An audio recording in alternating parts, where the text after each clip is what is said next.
Hey, hi, howdy, Derek Parker, DP here with my first 2025 NBA Draft video. As the title says, I'm essentially just going to react to my first time really diving into Cooper Flagg, who's set to go to Duke next season. I'm not one to really look much ahead in terms of prospects, so I've really been laser focused on 2024. Working in basketball and just being on social media, I've of course seen clips of Cooper Flagg, but this is really going to be my first time sitting down and watching him at length. Likely not a prospect that needs a huge introduction. He's been on radars for a long time, 6'9" forward, played for Montverde, was a projected #1 pick in 2026, reclassified, now the projected top pick in 2025. All right, let's jump into it. Look at those strides, a little strength creation.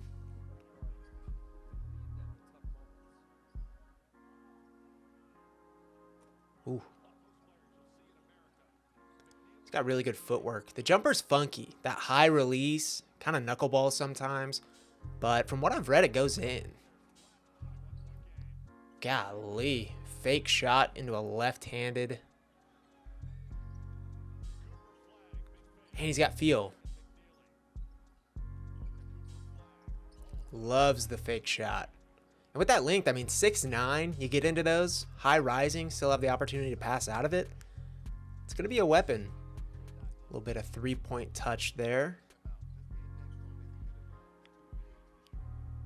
God, look at those strides. Feel like he runs the court in 3 seconds.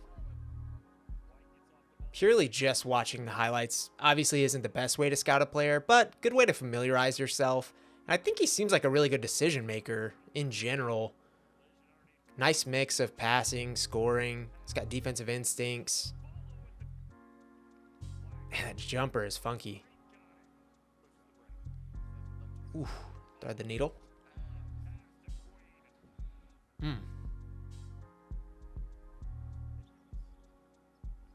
Handle's not bad. He's got some go-to moves. Left hand.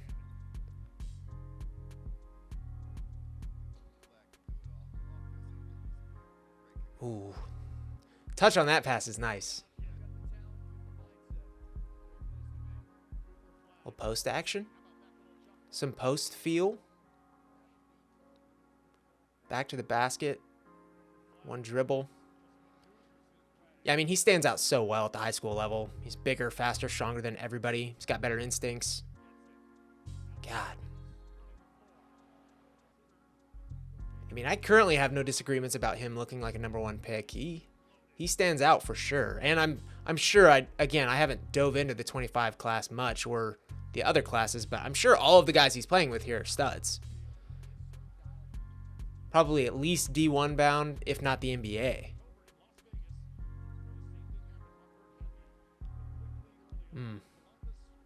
Good lateral quickness.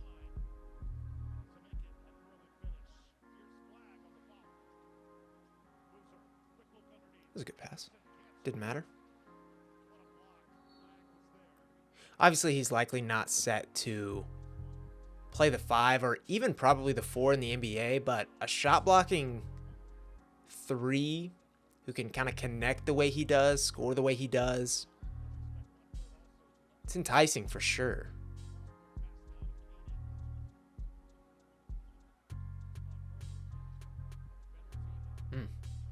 Yeah, I mean, he feels coordinated enough to get into that. If anything's going to taper off at the college level, it's obviously going to be the ranged shooting splits, but I mean, he's got a lot of touch, high rising. No one's really going to contest that too often. If he's confident enough to knock it down, he's probably gonna. Really nice handle for his size. So fluid. Live dribble passing. Golly.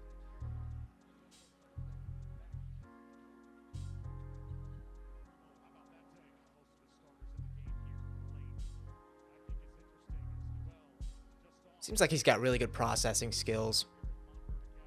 Just in general. Kind of knows his spots. Knows who's going to come open if he gets doubled in certain areas. Oh, what is this? Abomination of a court. I forgot they did this. I'm excited to see him at Duke. I feel like Duke typically gets a bunch of guys who go in wanting to be #1, rightfully so. Like, these are some of the most talented college basketball players in the country, and I'm sure you can add Flagg to that group, but he doesn't really seem as much like a number one scoring option. There's obviously a great chance he averages the most points on the team, but he's got a lot of connective stuff in that he plays defense really well, passes really well, the decision making is really sound. I'm excited to see what a guy like that will do for Duke, because I mean typically that translates well to winning at all levels and especially in the tournament. So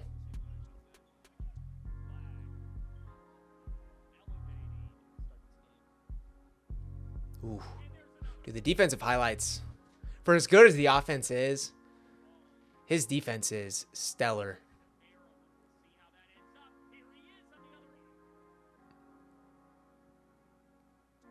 Just casually guarding two guys at once.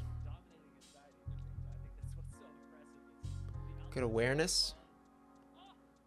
More quick decision making. Running the floor. That was 2 steps combined. Just makes it look easy. Just far and away looks like the best player on the court.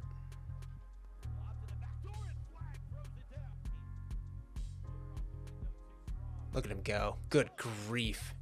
0 to 60. Good recovery. God, his hang time has kept him in plays more often than not.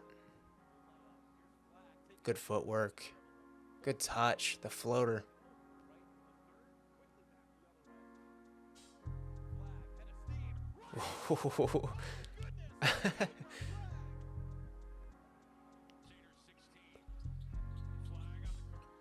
Man, I can't. Doesn't seem like there's a hitch in the jumper, but just releases at a weird angle. I'm curious what he'd have to shoot from 3 to not go number one. Like, even if he goes out and shoots 29% on 2 or 3 attempts, if everything else translates like this, probably still goes number one. Ooh. Good grief. That poor guy never stood a chance on that one. He almost doesn't even release from above his head. It's like right here. It's not this. This. A little catapulty. Ooh. Little windmill. Ooh, little movement 3. Okay. Now, if we can get to a point where that's happening consistently, sky's the limit. Might already be, but from what I've seen, it seems like a lot of the three-point shooting right now is catch and shoot, which is fine. I mean, if he's able to do it at all. But movement shooting would be a new wrinkle altogether. Can't really tell from the quality of this video. I'm curious how much spin is actually on the ball. Looks a little knuckly. I mean, again, I've heard it goes in at a decent rate. 35 to 40%-ish in high school. Can't really beat that for a prospect like this, defensively, passing-wise, everything else.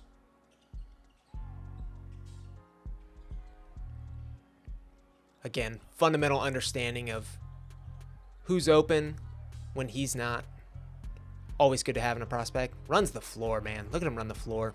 Likely not going to be in the hunt with the season that they had last year, but what a fun pacer he would be in terms of running the floor, that kind of run and gun style. Potential lob threat next to Hallie. That'd be super fun. Seems like wherever he ends up, even if the scoring isn't potent, is going to be made better simply by the connectivity, the defensive prowess, a little bit of help side shot blocking. Look at that footwork. A little physicality. Yeah, I mean, the 3-level scoring, not even potential, like, it's there. I can't imagine he's not going to have the green light at Duke to do whatever he wants. He's going to be able to hit threes, get to the mid-range, be it back to the basket, creating a little, and then obviously around the rim, he's got the ambidextrous touch, little athletic pop. So the bones of a complete offensive player are there. Probably a little refining to do in terms of the jump shooting.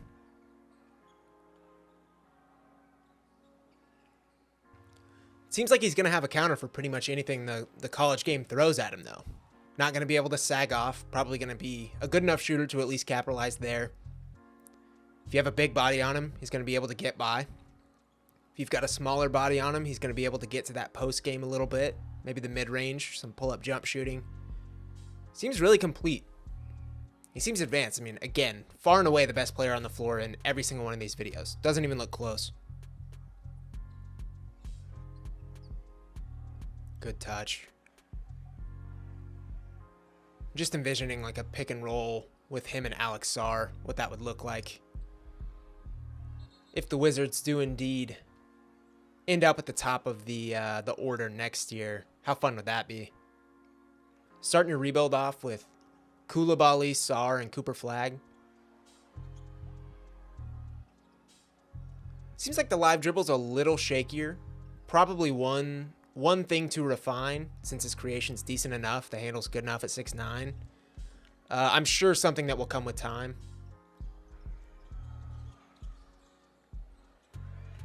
Let me get out of the way. Butter. Curious what the stock numbers are going to look like at Duke. Curious how Duke plays him. I mean, they've got another 5-star 7-footer coming in. They've got good players already rostered. Got some good dribble moves. Nice pass. I mean, at this point in his career, seems like he can get to pretty much any spot he wants. Being able to guard 1 through 5 is often very overused, to the point I'm not sure a lot of players can truly guard 1 through 5, but a 6'9" forward with his frame, with his shot blocking instincts, with the strength that he's probably going to add in the next couple years, it doesn't feel out of the question. It really doesn't. He's agile enough to stick with guards. Maybe not the lightning quick ones. Again, to my point, I don't know if anyone can truly guard 1 through 5 well, but he's going to be about as close as it gets.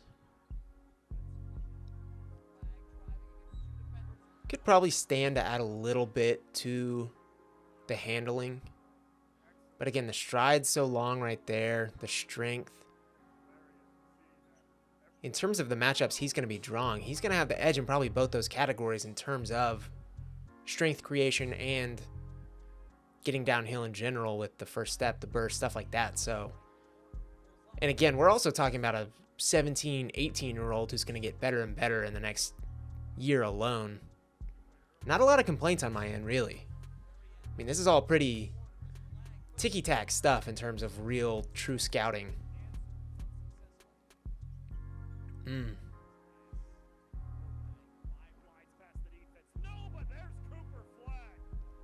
Really good at timing those putbacks.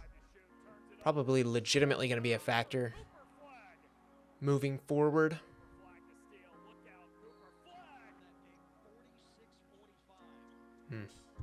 I say this a lot when scouting shooters in general, but I love a little malleability in the range, whether it's a step forward, a step back. I feel like legitimately improvable shot makers are able to do that in moderation early in their shooting careers. So to see him step forward a couple steps or get to those middies, have the touch to make all of the above, is always a good thing. Obviously, that lends itself to further out the three-point line too, but like what I've seen in that regard.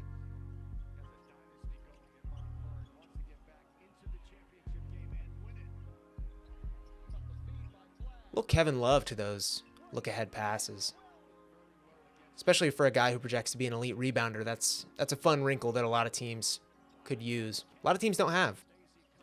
Seems to stay pretty active, which is always big in prospects. You know, there's guys who, I don't want to name names, but they want to get theirs and get out, and doesn't seem to be the case with him. I mean, he passes away, stays active, cuts, spots up, stays ready to shoot, runs at the rim, does a lot of things that you want, honestly.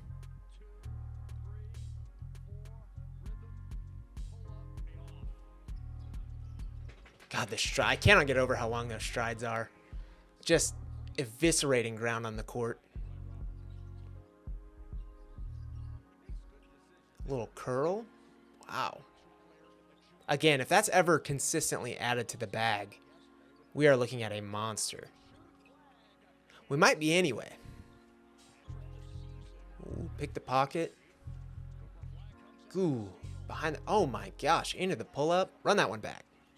Oh, it did. Yeah, look at this. Stop on a dime, pull up, the touch. It's good stuff.